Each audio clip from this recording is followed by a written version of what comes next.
ಆತ್ಮೀಯ ವಿದ್ಯಾರ್ಥಿಗಳೇ, ಈ ಒಂದು ಸೆಷನ್ನಲ್ಲಿ ನಾವು ಕಪ್ಪು ಹಣದ ಪರಿಣಾಮಗಳು ಏನು ಅನ್ನುವಂಥದ್ದನ್ನು ನೋಡ್ತಾ ಹೋಗೋಣ. ಕಪ್ಪು ಹಣವನ್ನು ಆಧರಿಸಿದ ಸಮಾನಾಂತರ ಅರ್ಥವ್ಯವಸ್ಥೆಯು ಭಾರತವು ಎದುರಿಸುತ್ತಿರುವ ಗಂಭೀರ ಆರ್ಥಿಕ ಸಮಸ್ಯೆಗಳಲ್ಲಿ ಒಂದು. ಪರ್ಯಾಯ ಅರ್ಥವ್ಯವಸ್ಥೆ, ಅನಧಿಕೃತ ಅರ್ಥವ್ಯವಸ್ಥೆ ಅಥವಾ ಕಪ್ಪು ಅರ್ಥವ್ಯವಸ್ಥೆ ಎಂಬ ಅಣೆಪಟ್ಟಿಯನ್ನು ಹೊಂದಿರುವ ಈ ವಲಯವು ಆರ್ಥಿಕ ಪ್ರಗತಿ, ಸ್ಥಿಮಿತತೆ ಮತ್ತು ಸಾಮಾಜಿಕ ನ್ಯಾಯಕ್ಕೆ ಉಗ್ರ ಸ್ವರೂಪದ ಸವಾಲಾಗಿ ಪರಿಣಮಿಸಿದೆ. ಕಪ್ಪು ಹಣದ ಫಲವಾಗಿ ಪರ್ಯಾಯ ಅರ್ಥವ್ಯವಸ್ಥೆ ಅಥವಾ ಕಪ್ಪು ಅರ್ಥವ್ಯವಸ್ಥೆಯು ಜನ್ಮ ತಳೆಯುತ್ತದೆ. ಕಪ್ಪು ಹಣವು ಕಾನೂನುಬಾಹಿರವಾದ, ನ್ಯಾಯಸಮ್ಮತವಲ್ಲದ, ಅಪರಾಧಿ ಸ್ವರೂಪದ ಮತ್ತು ಸಮಾಜ ವಿರೋಧಿ ಚಟುವಟಿಕೆಗಳಿಂದ ಉದ್ಭವಿಸುತ್ತದೆ. ಕಪ್ಪು ಹಣ ಅಂದರೆ ಏನು? ಕಪ್ಪು ಹಣ ಅಂದರೆ ತೆರಿಗೆ ಆಡಳಿತ ಅಥವಾ ರಾಷ್ಟ್ರೀಯ ಲೆಕ್ಕ ಪ್ರಾಧಿಕಾರದ ನ್ಯಾಷನಲ್ ಅಕೌಂಟ್ಸ್ ಅಥಾರಿಟಿ ಗಣನೆಗೆ ಸಿಗದಂತೆ ಗುಪ್ತವಾಗಿರುವ ಹಣ ಎಂದರ್ಥ. ಅಂದರೆ ಆಡಳಿತ ಯಂತ್ರದ ಕಣ್ಣು ತಪ್ಪಿಸಿಕೊಂಡ ಈ ಹಣವು ಚಲಾವಣೆಯಲ್ಲಿ ಇರುತ್ತದೆ. ಇದು ಲೆಕ್ಕಕ್ಕೆ ಸಿಗದಂತಹ ಮತ್ತು ವಂಚಕ ರೀತಿಯಲ್ಲಿ ಸಂಪಾದಿಸಿದ ಕಳ್ಳ ಹಣವಾಗಿರುವುದರಿಂದ ಇದರ ಮೇಲೆ ತೆರಿಗೆಯನ್ನು ವಿಧಿಸಲು ಅಥವಾ ಇದನ್ನು ರಾಷ್ಟ್ರೀಯ ಆದಾಯದ ಭಾಗವಾಗಿ ಪರಿಣಮಿಸಲು ಸಾಧ್ಯವಿರುವುದಿಲ್ಲ. ಬೇರೆ ರೀತಿಯಲ್ಲಿ ಹೇಳುವುದಾದರೆ, ರಾಜ್ಯಕೋಶ ಪ್ರಾಧಿಕಾರ ಮತ್ತು ರಾಷ್ಟ್ರೀಯ ಲೆಕ್ಕ ಪ್ರಾಧಿಕಾರಕ್ಕೆ ವರದಿಯಾಗದಂತೆ ಗುಪ್ತವಾಗಿ ವಿವಿಧ ಆರ್ಥಿಕ ಚಟುವಟಿಕೆಗಳಿಂದ ಸೃಷ್ಟಿಯಾದ ಹಣವೇ ಈ ಒಂದು ಬ್ಲ್ಯಾಕ್ ಮನಿ ಎನ್ನುವಂಥದ್ದು. Black money is defined as a factor incomes, property incomes, which should have been reported to income tax authorities but are not. Various medium of generating black money are land transactions, encroachment on land, payment of bribe, misuses of public property, misappropriation of public funds, evasion of tax, etc. Many people confuse black money with parallel economy. A parallel economy is one which is illegal and runs opposite to legal economy. However, in Indian case, the legal and illegal economy are interlaced together. The legal economy emerges out of the illegal and vice versa. Illegal economy. An illegal economy is one which completely originates out of the illegal activities. However, in Indian case, legal and illegal economy interlaced. The black money result in policy failure both because of inadequate allocations and due to ineffectiveness of expenditures. Primary school intended to be set up do not materialize. Roads either do not get built or of substandard quality, needing frequently repairs. Badly laid water pipes lead to both shortage and contamination of drinking water. Investment gets diverted to unproductive sectors, leading to shortage of savings for real investment. Scarcity of foreign exchange prevents imports of essential and technology. ಅಂದರೆ ಕಪ್ಪು ಹಣವು ಅನೇಕ ರೀತಿಯ ಸಮಾಜ ಬಾಹಿರವಾಗಿರ್ತಕ್ಕಂಥ ಚಟುವಟಿಕೆಗಳ ನಿರ್ಮಾಣಕ್ಕೆ ಅಥವಾ ಚಟುವಟಿಕೆಗಳ ಬೆಳವಣಿಗೆಗೆ ಕಾರಣವಾಗ್ತದೆ. ಹಾಗಾದರೆ ಈ ಒಂದು ಬ್ಲ್ಯಾಕ್ ಮನಿ ಅನ್ನುವಂಥದ್ದು ಎಷ್ಟರ ಮಟ್ಟಿಗೆ ಪರಿಣಾಮ ಬೀರುತ್ತೆ ಅಂದರೆ, ಸಂಪನ್ಮೂಲಗಳ ಹಂಚಿಕೆ ಮೇಲೆ ದುಷ್ಪರಿಣಾಮ ಬೀರುತ್ತೆ. ಬ್ಯಾಡ್ ಎಫೆಕ್ಟ್ಸ್ ಆನ್ ರಿಸೋರ್ಸ್ ಅಲೋಕೇಶನ್.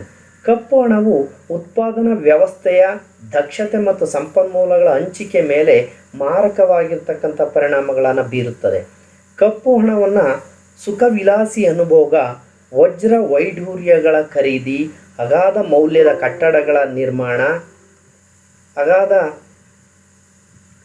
ಅಗಾಧ ಮೌಲ್ಯದ ಕಟ್ಟಡಗಳ ನಿರ್ಮಾಣ ಮೊದಲಾದ ಚಟುವಟಿಕೆಗಳಲ್ಲಿ ತೊಡಗಿಸುವುದರಿಂದ ಸಂಪನ್ಮೂಲಗಳನ್ನು ಅತ್ಯವಶ್ಯಕ ಸರಕುಗಳ ಉತ್ಪಾದನೆಯಿಂದ ಅನವಶ್ಯಕವಾದ ಮತ್ತು ಅನುತ್ಪಾದಕ ಸರಕುಗಳ ಉತ್ಪಾದನೆಗೆ ತೊಡಗಿಸಿಕೊಳ್ಳುವಂಥದ್ದು. ಇವು ಅವಶ್ಯಕ ಸರಕುಗಳ ಕೊರತೆ ಮತ್ತು ಉದ್ಯೋಗ ಸೃಷ್ಟಿಯಲ್ಲಿ ಹಿನ್ನಡೆಗೆ ಅವಕಾಶ ಕಲ್ಪಿಸುವುದಲ್ಲದೆ ಉಳಿತಾಯದ ಮೇಲೆಯೂ ಮಾರಕ ಪರಿಣಾಮಗಳನ್ನು ಬೀರುತ್ತದೆ. ಇನ್ನು ಮೂರನೇದಾಗಿ ತೀಕ್ಷ್ಣ ಬೆಲೆ ಏರಿಕೆ. ಕಪ್ಪು ಹಣದಿಂದಾಗಿ ತೀಕ್ಷ್ಣ ಬೆಲೆ ಏರಿಕೆ ಸಂಭವಿಸುತ್ತದೆ ಮತ್ತು ಆರ್ಥಿಕ ಸ್ಥಿಮಿತತೆ ಕದಲುತ್ತದೆ. ಭೂಮಿಯ ಖರೀದಿ, ಕಟ್ಟಡಗಳ ನಿರ್ಮಾಣ ಮೊದಲಾದ ಚಟುವಟಿಕೆಗಳಲ್ಲಿ ಲೆಕ್ಕಕ್ಕೆ ಸಿಗದಂತೆ ಕಪ್ಪು ಹಣವನ್ನು ಉಪಯೋಗಿಸುವುದರಿಂದ ಭೂಮಿಯ ಕಚ್ಚಾ ವಸ್ತುಗಳ, ಸಾಮಗ್ರಿಗಳ, ಅಮೂಲ್ಯ ಲೋಹಗಳ ಮೇಲೆ ಗಗನಚುಂಬಿಯಾಗುತ್ತದೆ ಬೆಲೆ. ನ್ಯಾಯಸಮ್ಮತ ಮಾರ್ಗಗಳಲ್ಲಿ ಹಣವನ್ನು ಸಂಪಾದಿಸುವುದವರಿಗೆ ಮತ್ತು ಪ್ರಾಮಾಣಿಕ ಖರೀದಿದಾರರಿಗೆ ಇದರಿಂದ ತೀವ್ರ ಆಘಾತವಾಗುತ್ತದೆ. ಇನ್ನು they are not doing what they should be doing and people's faith in democracy has eroded. Issues in elections have ceased to matter. Devaluating the electoral process as people's pressure has declined illegally has grown. The involvement of the country's elite in illegality has eroded their commitment to work and the nation is not short of resources but because of existence of black money. A large chunk of resources are not only wasted but are either lying idle or siphoned off out of the nations. Paradoxically, the insights of those who have benefited the most from the black money have been hurt the most since the growth has been stunted and dynamism has eroded. Much of the activity in the black money is like digging holes and filling them. Many are employed but society makes little progress and remains poor. As policy fails, individual solutions are sought, which result is in making the resource shortage look worse and weakness of the commitment to national goals. Checking the growth of the black economy has become the single biggest task for the nation.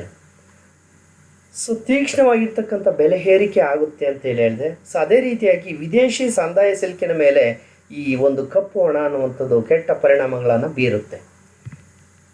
ಕಪ್ಪು ಹಣ ವಿದೇಶಿ ಸಂದಾಯ ಸಿಲ್ಕಿನ ಮೇಲೆ ತನ್ನ ಕರಾಳ ಛಾಯೆಯನ್ನು ಚೆಲ್ಲುತ್ತದೆ. ರಫ್ತುಗಳನ್ನು ಕಡಿಮೆಯಾಗಿ ಮತ್ತು ಆಮದುಗಳನ್ನು ಹೆಚ್ಚಾಗಿ ನಮೂದಿಸುವ ಮುಖಾಂತರ ವಿದೇಶಿ ವಿನಿಮಯ ಸೋರಿಕೆ ಸಂಭವಿಸುತ್ತದೆ. ವಾಂಚು ಸಮಿತಿಯ ಪ್ರಕಾರ ವಿದೇಶಿ ವಿನಿಮಯ ಸೋರಿಕೆ ವಾರ್ಷಿಕ ಮೊತ್ತ 240 ಕೋಟಿ ರೂಪಾಯಿ ಆಗಿದೆ. ಸೊ ಈ ರೀತಿಯಾಗಿ ಈ ಬ್ಲ್ಯಾಕ್ ಮನಿ ಅನ್ನುವಂಥದ್ದು ಸರ್ಕಾರದ ನೀತಿ ನಿಷ್ಪ್ರಯೋಜಕತೆಗೆ ಕಾರಣವಾಗ್ತದೆ. ಇನ್ಎಫೆಕ್ಟಿವ್ನೆಸ್ ಆಫ್ ಗೌರ್ನಮೆಂಟಲ್ ಪಾಲಿಸೀಸ್. ಕಪ್ಪು ಹಣದ ಸೃಷ್ಟಿ ಮತ್ತು ಬಳಕೆಯ ಪರಿಣಾಮವಾಗಿ ಅಧಿಕೃತ ಅಂಕಿಅಂಶಗಳು ನಿಖರವಾಗಿ ದೊರೆಯದಂತಾಗಿವೆ ಹಾಗೂ ಸರ್ಕಾರದ ನೀತಿಗಳು ತಮ್ಮ ಪರಿಣಾಮಕತೆಯನ್ನು ಕಳೆದುಕೊಂಡಿವೆ. ಕಪ್ಪು ಹಣವು ಚಲಾವಣೆಯಲ್ಲಿರುವ ಪ್ರಯುಕ್ತ ರಾಷ್ಟ್ರೀಯ ಆದಾಯ, ಉದ್ಯೋಗ, ಉತ್ಪಾದನೆ, ಹಣದುಬ್ಬರದ ದರ, ತಲಾ ಉತ್ಪಾದಕತೆ ಮೊದಲಾದವುಗಳ ಬಗೆಗೆ ಸ್ಪಷ್ಟವಾಗಿರ್ತಕ್ಕಂಥ ಮಾಹಿತಿ ಮತ್ತು ನಿಖರ ಅಂಕಿಅಂಶಗಳು ದೊರೆಯುವುದಿಲ್ಲ due to the reason of black money. So ನೈತಿಕ ಅಧಪತನವಾಗುತ್ತದೆ. ಮಾರಲ್ ಟಾರ್ಟಿಫ್ಯೂಟೆಡ್ ಆಗ್ತದೆ. ಭಾರತದಲ್ಲಿ ವೃತ್ತಿಪರ ನೈತಿಕತೆ ಅಧಪತನ ಮತ್ತು ನೈತಿಕ ಮೌಲ್ಯಗಳ ನಾಶಕ್ಕೆ ಕಪ್ಪು ಹಣದ ಕೊಡುಗೆ ಅಪಾರವಾದದ್ದು. ಹೀಗಾಗಿ ಈ ಕಪ್ಪು ಹಣ ಅನ್ನುವಂಥದ್ದು ಯಾವುದೇ ದೇಶಕ್ಕೂ ಕೂಡ ಶೋಭೆ ತರ್ತಕ್ಕಂಥದ್ದಲ್ಲ. The amount of black money stashed both inside and outside the country adds up to more than 40% of our GDP, which could have solved a lot money problems plugging India currently.